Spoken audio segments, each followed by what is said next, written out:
Hindi mahilig ang mga puwersa ng depensa ng Ukraine na manatiling walang ginagawa o basta na lang makontento sa mga kagamitang meron sila. Palagi silang abala sa susunod nilang malaking inobasyon, laging naghahanap ng paraan para mapabuti ang kanilang kakayahan sa opensa at depensa upang magkaroon ng kalamangan laban sa kanilang mga kaaway. Ang paraang ito ang nagpanatili sa Ukraine sa digmaan at nagbigay daan upang paulit-ulit nitong baliktarin ang mga posibilidad.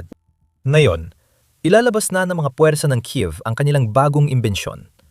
Isang sobrang tibay at napakahirap wasaking sasakyan na ikinagulat ng US military. Narito ang Skiff, isang bagong lokal na Armored Personnel Carrier, APC, na tutulong protektahan ang mga sundalo ng Ukraine habang tumatawid sa mga delikadong teritoryo.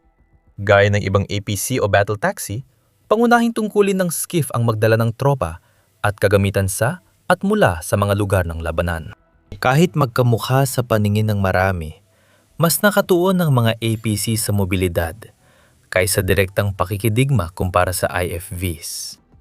Pwede rin silang gamitin sa pagdadala ng bala, pagkain, gamit medical, iba pang supply, at paglikas ng sugatang sundalo mula sa mapanganib na lugar. Hanggang ngayon, umaasa pa rin ang Ukraine sa 113 APC ng Amerika para sa ganitong tungkulin. At hindi ito masamang opsyon. Binuo ng FMC Corporation, ang 113 ay pumasok sa serbisyo ng United States Army Europe noong unang bahagi ng dekada 60 pumalit sa M59.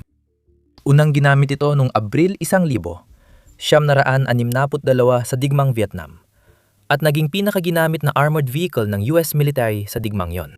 Dahil sa matibay na chassis, nakalusot ang mga sundalo sa makakapal na halaman at gubat para malusob ang mga posisyon ng kalaban. Habang lumilipas ang mga dekada, unti-unting napalitan ng M100 at 13 ng mas moderno, mas episyente, at mas maraming gamit na pamilya ng Bradley na mga armored fighting vehicle, kung saan ang mga modelo tulad ng Bradley M2 at M3 ang kumalit sa mga pangunahing tungkulin sa harapan. Gayunpaman, nanatiling mahalaga ang 113 para sa mga suportang tungkulin at responsibilidad dahil ginagamit pa rin ng militar ng US ang mga sasakyang ito hanggang ngayon bilang mga mortar carrier, sasakyan ng mga inhinyero, command vehicle at armored na ambulansya. Gumagamit ngayon ang Heavy Brigade Combat Teams ng US Army ng halos 6,113. Ang disenyo ng M113 ay nagresulta sa maraming uri at adaptasyon na ginagamit pa rin sa US at iba pang militar sa mundo. Tinatayang may 80,000 sasakyan ang bumubuo sa napakalaking pamilya ng M113 na ginagamit sa mahigit 50 bansa. Isa ang Ukraine sa mga bansang iyon. Tinatayang nakatanggap ng Kiev ng hindi bababa sa 1,000 at 700 M113 mula simula ng labanan hanggang ngayon. Kasama rito ang hindi bababa sa 900 unit direktang mula sa Estados Unidos at daan-daang iba pa mula sa mga kaalyado gaya ng Netherlands, Portugal, Australia, Germany, Spain, Denmark, Lithuania at Belgium. Dahil dito, ang M113 ay naging isa sa pinakagamit na Western armored vehicles sa digmaan ng Russia at Ukraine at napatunay ang mahalagang dagdag sa fleet ng Ukraine. Madaling makita kung bakit, dahil ang APC na ito ay may matatalinong disenyo at mahalagang katangian na angkop sa ganitong digmaan. Kahit ginawa ito, mahigit 60 taon nang nakalipas. Para sa panimula, ito ay napaka-mobile. May mga variant ito na umabot sa 42 milya o 67 kilometro bawat oras. At ang APC ay kayang dumaan sa magaspang na lupa ng walang problema. Ang track system nito ay mas mahusay sa putik, magaspang o malambot na lupa kaysa may gulong, kaya madaling dalhin off-road sa bukirin o masukal na lugar nang hindi natitigilan papunta sa destinasyon. Kaya nitong tumawid sa tubig, gamit ang watertight na katawan at mga truck na nagpoprotekta sa mahahalagang bahagi habang dumadaan sa ilog at sapa. Ibig sabihin, kung kailangan ng mga puwersa ng Ukraine na makatawid mula sa isang pampang papunta sa kabila, hindi na nila kailangang sundan ng pampang para lang makahanap ng tulay. Pwede silang dumiretso at makatipid ng ilang oras sa proseso. Ilan pa sa mga kalamangan ng M113 ay ang pagiging maasahan nito at ang kadalian ng pagmamantay. Nagkomento pa ang mga mekanikong Ukranyano na positibo sa paggamit ng M113 ng powertrain na gaya ng sa mga sasakyang pangsakahan ng John Deere. Dahil ito ay santanyag at malawakang ginagamit na APC, hindi kailanman mahirap maghanap ng mga pyesa at magsagawa ng mahahalagang pagkukumpuni para mapanatiling umaandar ang mga sasakyang ito. Bukod pa rito, dahil napakaraming APC na ito ang nagawa at naipadala sa iba't ibang bansa, marami sa mga bansang yon ang masayang nagpadala ng 12-12 ng o kahit daan-daang unit sa Kiev. kaya't nagkaroon ng hukbong Ukranyano ng sapat na dami ng mga karyer na maaring gamitin. Pero sa kabila ng lahat ng mga benepisyo nito, may isang kapansin-pansing kahinaan ang M113. Hindi ito sapat na matibay para tiisin ang matitinding labanan sa mga larangan ng digmaan sa Ukraine ngayon.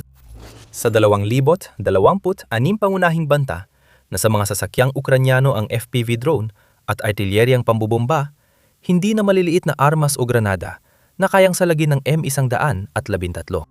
Nang inilunsad, ipinagmalaki ang Min-113 bilang kauna-unahang mass-produced armored vehicle sa mundo na may hull na yare sa aluminum. Isa itong makabagong disenyo nun dahil naging mas magaan ang APC na ito kumpara sa mga nauna, na siyang tumulong sa pagiging mas maliksi nito. Sa kasamaang palad, humina ang tibay ng sasakyan. Ngayon, dahil kayang magpalipad ng Russia ng mga kamikaze UAV para madaling matunton at sirain ng mga manipis ang armor na APC, laging nanganganib ang Mi-113 at mga sundalong Ukrainian na umaasa sa mga ito para lumipat ng lugar. Bagamat marami pa ring Mi-113 Ukraine, daan-daan nang nawala dahil sa drone at artilyerya sa paglipas ng mga taon. Ayon sa Oryx Open Source Intelligence Group, mula na magsimula ang digmaan, mahigit 500 Ukrainian Mi-113 at 13 ang nawala base sa visual na ebidensya. Malamang, mas mataas ang totoong bilang dahil binibilang lang ng Oryx at iba pang OSINT group ang nawalang may malinaw na visual na ebidensya. Sinubukang mag-adjust ng puwersa ng Ukraine. May mga larawan at video halimbawa na nagpapakita ng mga M100 at 13 na nilagyan ng improbisado mga panlaban sa drone. Ang ilan dito ay halos natakpan ng buo ng mga spike na parang hedgehog na nakausli sa lahat ng direksyon. Kapag lumapit ang isang kalabang drone, sa halip na bumangga sa mismong katawan ng APC, tumatama ito sa isa o higit pang mga spike na nagiging sanhi ng maagang pagsabog nito o kaya ay pagkasira bago pa ito makapagdulot ng karagdagang pinsala. Nagbibigay rin ng sapat na proteksyon ang mga spike laban sa mga bomber drone. Anumang ibinagsak na pampasabog ay tumatama sa patong ng mga spike imbes na sa katawan ng sasakyan, kaya sumasabog ito ng mas malayo sa sasakyan at nagdudulot ng mas kaunting pinsala. Pero may kapalit ang mga dagdag na patong ng proteksyon na ito.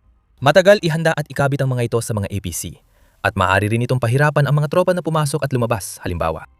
Nagdadagdag din ito ng bigat sa mga sasakyan na maaring magpabagal o magpahirap sa pagmaniobra ng mga ito, na maaring magresulta sa pagiging mas malaki at mas madaling target ng kalaban, na sa huli ay maaring magpawalang bisa sa kanilang proteksyon.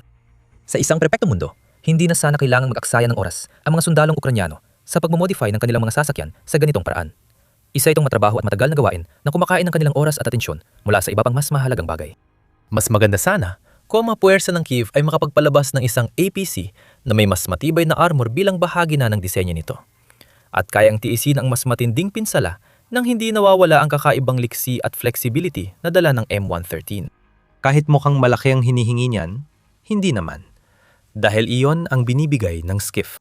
Kinuha nito ang disenyo mula sa M113 at pinaghusay pang mahusay na pundasyon na itinayo ng matagumpay at matagal nang ginagamit na APC na ito sa paglipas ng mga taon. Pinanatili nito ang bilis, kahusayan at kadalian ng paggamit habang ina-upgrade ang depensa para mas angkop sa mga larangan ng digmaan ng ika-21 siglo. Sa maraming paraan, ito ang kasunod na ebolusyon ng M113 at nagpapakita ng mabilis na pag-unlad ng makabagong industriya ng depensa ng Ukraine. Bago natin masusing tingnan ang mga teknikal na detalye at natatanging kakayahan ng SCIF, kung ganitong uri ng kaalaman ang gusto mong malaman pa, siguraduhin nakasubscribe ka sa The Military Show. Lingguhan naming pinubusisi ito. Ang SCIF ay ginawa ng kumpanyang nakabase sa Kyiv na UKR Armotech, at malinaw kung bakit nila binibigyang pansin ang klasikong disenyo ng M113 kapag binubuo nila ang kapanapanabik na bagong APC na ito. Kung titingnan ang teknikal na detalye, iniulat ang SCIF na may bigat na hanggang 15 tonelada, halos kapareho ng M113 na 14 na tonelada. Ang Ukrainian na APC ay may mataas na performance na 300 at 60 horsepower na diesel engine rin, na dapat ay mapapahintulot dito na maabot ang pinakamataas na bilis na katulad ng naabot ng American na APC. Ginawa ang bagong disenyo para tumugma sa maneuverability, flexibility at internal capacity ng M113. Kaya magiging pamilyar ito sa tropang Ukrainian. Pero mas ligtas dapat sila kapag sakay ng SCIF, dahil ang malaking pagkakaiba ng dalawa ay makikita sa kanilang armor. Sa praktika, ang SCIF ay sinasabing may 2 beses na mas mataas na proteksyon kumpara sa 113. Sa harapan, halimbawa, ipinagmamalaki nito ang NATO Stanag 4 na 5,569 level 4 na mga pananggalang, na nagbibigay dito ng kakayahang tiisin ng putok ng 14.5 mm na machine gun o pagsabog ng 155 mm na artillery projectile na malapit sa sasakyan. Ang Skiff ay may armor na may proteksyong level 3 sa gilid at likuran, na kayang tiisin ng 7 tuldok, 62 machine gun fire o pagsabog ng artillery projectile sa katamtamang layo. Matibab ang armor ng APC sa ilalim ng katawan para tiisin ang pagsabog ng mina. Para maging mas eksakto, kaya raw nitong tiisin ang pagsabog ng humigit kumulang 13 libra ng pampasabog, alinman direkta sa ilalim ng katawan o sa ilalim ng mga truck. Dahil dito, mas malaki ang tsansa ng Skiff na makatawid sa delikadong bahagi ng harapan at mapanatiling ligtas ang tropa. Tungkol naman sa mga tropa, ang Ukrainian APC na ito ay may sapat na panloob na kapasidad para sa hanggang 8 tao ng sabay-sabay. Ang mga pasahero ay ilalagay sa likod ng sasakyan, kung saan may rampang pwedeng ibaba para madaling makapasok at makalabas. Sa harapan, sa likod ng makina, 3 miyembro ng crew ang magpapatakbo ng bawat sasakyan, kabilang ang driver, komandante at combat operator o taga-baril. Pagdating sa mga drone, hindi pa naglalabas ng maraming detalye ang manufacturer tungkol sa kakayahan ng Skiff laban sa UAV. Pero ang mas matibay nitong armor ay mas mahusay kumpara sa M113 pagdating sa pagtitiis ng mga pagsabog ng drone sa paligid o pagbagsak ng mga debris. Pinaniniwala ang may electronic warfare capabilities ito, kaya kayang i-jam ang komunikasyon ng paparating na drone at iligaw ang ruta ng mga ito. Inaasahan din ng mga eksperto sa The War Zone na magkakaroon ng cope cage na idadagdag sa Skiff sa hinaharap. Ito ay magiging isang espesyal na disenyo ng karagdagang armor na layuning pigilan ng mga drone na direktang bumangga sa chassis ng carrier, katulad ng mga cage at hedgehog spikes na makikita sa iba pang mga tangke at sasakyan ng Ukraine. May komunikasyon, nabigasyon, fire control, at situational awareness systems mula Ukraine ang Skiff, at may smoke grenade launchers sa harap ng hull. Makakatulong din ito sa APC na makaiwas sa mga drone ng kalaban o makatakas sa mga kill zone sa pamamagitan ng pagpapakawala ng makapal na usok sa paligid. Ang Skiff ay hindi lang para sa depensa at pag-iwas sa kalaban. Maaari itong lagyan ng mga istasyon ng sandatang pinapatakbo ng malayuan na may mga configuration tulad ng 12.7 mm o 14.5 mm na machine gun na ipinares sa 7.62 mm na secondary weapon. Dahil dito, pwedeng paputukan ng Skiff crew ang tropa, sasakyan ng kalaban, o subukang barilin ang paparating na drone. Dahil dito, mas nagiging mas versatile pa ang APC kumpara sa M113. Kung gagana ito gaya ng ipinangako, kaya nitong gawin ang lahat mula sa pagdadala ng mga tropa, papunta at pabalik sa mga frontline na lokasyon, paglikas ng mga sugatang sundalo, o kahit sumali sa mga mekanisadong pag-atake. Maaari rin itong maging epektibo sa pagdadala ng mga strike drone sa mga unahang lokasyon kung saan maaari silang dumipad at magpaulan ng apoy sa mga posisyon ng Ruso. Sa madaling salita, kumpleto ito sa mga kailangan para maging mahalaga sa arsenal ng Ukraine. Nasubukan na rin ng UKR Armotech ang prototype sa serye ng mga pagsubok sa pabrika. Unti-unting binubuo para sa malawakang pagpasok nito sa serbisyo militar habang pinapakinis ang disenyo ng sasakyan. Ang prototype ay may aluminum shell gaya ng M113, pero pinag-aaralan din ng kumpanya kung papalitan ito ng bakal na nakabaluting chassis. Maaring magbigay ito ng mas mahusay na proteksyon laban sa putok ng kalaban, ngunit maaari rin itong maapektuhan ang kabuuang estruktura at antas na mobilidad ng sasakyan. Ngayon, kailangan mag-angkat ng UKR Armotech ng halos 60% ng bahagi ng sasakyan tulad ng makina, transmission, suspension at truck mula sa iba't ibang bansa. Umasa itong marating ang panahong kaya na nitong ilokalisa, gumawa, at magpatakbo ng sariling Skiff supply chain. Malaking tagumpay yon, dahil ibig sabihin nito na hindi na kailangang umasa ng Ukraine sa mga kaayadong bansa na magpadala ng mga APC kung kailan nila gusto at kung gaano karami ang gusto nila. Sa halip, magkakaroon ng kontrol ang Kyiv. Kapag may sapat na budget, kayang gumawa ng mga sasakyang ito ayon sa daming kailangan ng hukbo at lahat ng piyesa at sistema para sa pag-ayos at pagpapanatili ng nasirang APC sa labanan. Kahit hindi natin alam ang eksaktong presyo ng Skiff, malamang na mas mababa ito kumpara sa $2.5 milyong na ginagastos ng US para sa Armored Multipurpose Vehicle na Next Generation APC. Hindi kasing laki ng US ang budget militar ng Ukraine, kaya dapat itong mag-ingat sa paggastos. Pwede muna silang mag-invest sa maliit na fleet ng Skiffs at unti-unting palakihin ito. Mahalaga ring tandaan na tulad ng ibang kumpanyang pangdepensa ng Ukraine, direktang nakikipag-ugnayan ang UKR Armotech sa tropang Ukrainian para sa mga desisyon sa disenyo. Kinumpirma ng CEO na si Kennedy Kiri sa Defense Express. Umasa kami sa ugnayan namin sa militar, pag-unawa sa pangangailangan nila, at karanasan sa paggamit ng mga sasakyang may gulong sa labanan. Ipinakita ng aktibong labanan sa Ukraine ang pangangailangan para sa malaking bilang ng mga armored na sasakyan upang matiyak at mapanatili ang mobilidad ng mga unit at pormasyon ng sandatang lakas at mga puwersang pangdepensa. Ipinagpatuloy ng CEO na si Kennedy Kiri na napansin niyang sabik ang mga puwersang pangdepensa ng Ukraine na magkaroon ng karagdagang mga sasakyang may truck upang matulungan silang magsagawa ng mga operasyon at mapanatili ang mobilidad sa mga lugar na may mahirap na lupain. Pagdating sa pagpapanatili ng mobilidad sa mahirap na lupa, putik at mga kondisyong maputik dahil sa pagkatunaw, may malaking kalamangan ang mga truck na armored na sasakyan kumpara sa mga may gulong. Mas matibay din ang truck laban sa mga banta tulad ng mga mina, mga shrapnel mula sa artilyera at putok ng madilit na armas.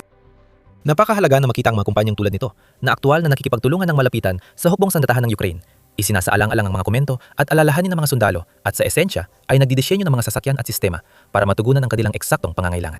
Dahil dito, mabilis na nade-deploy ang mga inobasyon gaya ng SCIF at agad na may tunay na pakinabang sa larangan ng digmaan. Sa ganitong dinamikong digmaan, mahalaga ang oras. Hindi kayong maghintay ng mga sundalo ng Kiev sa mga kumpanyang dadaan pa sa maraming prototype at matagal na testing. Kailangan nila agad ng bagong sandata, sasakyan at kagamitan. Kaya tumutugon ang mga kumpanyang tulad ng UKR Armotech. Kahit tumataas ang hype sa SCIF, mahalagang maging realistiko sa papel nito sa kasalukuyang digmaan. Walang paraan na biglang iiwan ng Ukraine ang daan-daang may 100 at 13 na mayroon pa ito at tuluyang lilipat sa isang puwersang puro SCIF halimbawa. Malaking aksaya iyon. Pero kahit may ilang issue ang armor, hindi pa rin dapat maliitin ang 113. Mahalaga at kapaki-pakinabang pa rin itong APC sa digmaan. Dahil dito, malamang na patuloy na gagamitin ng mga tropa ng Kiev ang 113 para sa iba't ibang gawain tulad ng pagdadala ng tropa, medikal na paglikas, at iba pa, habang unti-unting ipinapakilala ang mga SCIF habang lumilipas ang panahon at ginagamit ang bawat APC ayon sa kani-kanilang katangian at kalamangan. Ang dagdag na armor ng SCIF halimbawa ay dapat gawing mas kapaki-pakinabang at mas mainam na pagpipilian nito kapag kailangan ng Ukraine na magpadala ng tropa o magpalipad ng mga drone mula sa pinakamapanganib na mga lugar sa harapan. At kahit na maaaring tumagal ng ilang taon ang ganap na paglipat, malinaw na ngayon ang direksyon ng Ukraine. Kung makakalikom ito ng pondo at mga mapagkukunan, maaari nitong gawing mahalagang bahagi ng hinaharap na ground forces ng Ukraine ang APC na ito, habang maaari ring kumita ng malaking pera sa pamamagitan ng pag-aalok nito para i-export sa ibang mga bansa. Sa alinmang kaso, ang SCIF ay isang mahusay na karagdagan sa arsenal. Isa rin itong malinaw na halimbawa ng lalong nagiging mapanlikang industriya ng depensa ng Ukraine na patuloy na lumilikha ng mga sandata, bala at sasakyang may kakayahang baguhin ang takbo ng digmaang ito at maghasik ng takot at pag-aalinlangan sa puso ng mga kumander ng Russia. Matutupa tungkol sa makabagong inobasyon militar ng Ukraine sa video na ito kung saan ipinapakita ang pag-deploy ng Kiev ng Terminator-style robots sa front line. Panurin ang video na ito para makita kung paano nagkakagulo ang Russia at napilit ang aminin ni Pangulong Putin na may crisis sa ekonomiya ang bansa. Huwag mong kalimutang mag-subscribe sa channel para sa mas marami pang makabuluhang pagsusuri at military breakdowns katulad nito. At salamat, gaya ng dati, sa iyong panonood.